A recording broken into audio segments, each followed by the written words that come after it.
Welcome to the Windows Computer and Technology channel. And question that was asked because there's a lot of people commenting, and I've seen comments regularly. I've seen one again today. Of course, we know that in Windows 10 we are going to arrive to the end of support next year, and there is going to be a extended support that's going to be a yearly paid subscription. And of course, that pushes a lot of people saying that Windows will, after that, become a subscription model. Now, Windows does not need to become a subscription model for a standard copy of Windows because it is a paid piece of software. You pay it, and the majority of people have paid for it when they purchased a computer. Plus, business pays for it with license every year. So there's no need for adding anything else because it wouldn't work. First of all, because Microsoft has finally, over the years, for those that wanted to move on, given Windows pretty much free of charge if you want to a lot of users. Windows 7 users and 8 users could move to Windows 10 for free. Windows 10 users can move to Windows 11 for free.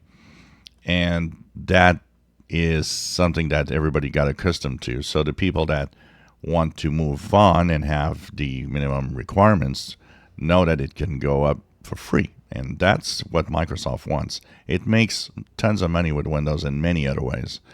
Second, personally, I don't think that would work because it's very simple. There is other choices out there.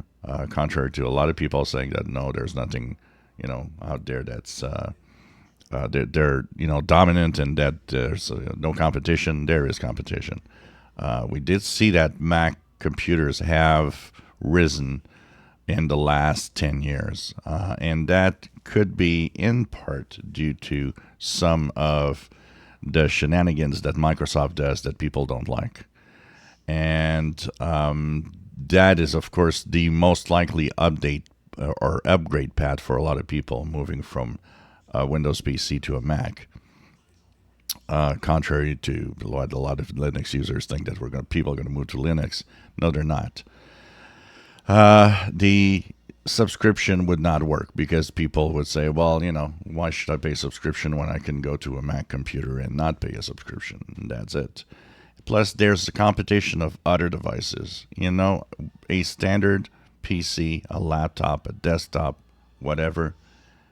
There's a lot of that is used today. People that move on from Windows 10, for example, with a machine that is not supported, I can bet you there's a percentage there that we're losing that is going to use tablets, an iPad, or whatever. Or even just their phones might be enough. So there is a competition of people moving on to other stuff. And there is, it's a nonsense for Microsoft to charge a yearly fee for Windows itself. Because, like I said, the majority of people already paid for a license when they purchased a computer. And that would make people start thinking of maybe moving on to another platform. That's why they probably are working hard also on, putting ads everywhere on the services, which is kind of sad. As for the, extension, well, it is an extension because Windows 10 lasts 10 years like every other Windows. And to maintain Windows 10 costs money. So that's where they're going to get a subscription temporarily for the time people move on to Windows 11. But they know that a lot of people will move on to Windows 11 anyways. It's the same thing. In 2015, when Windows 10 arrived, what happened?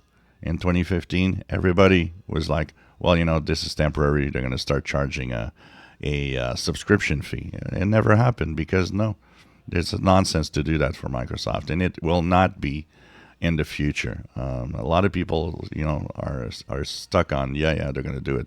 No, they're not. And that would be a nonsense for Microsoft, and it's not going to happen.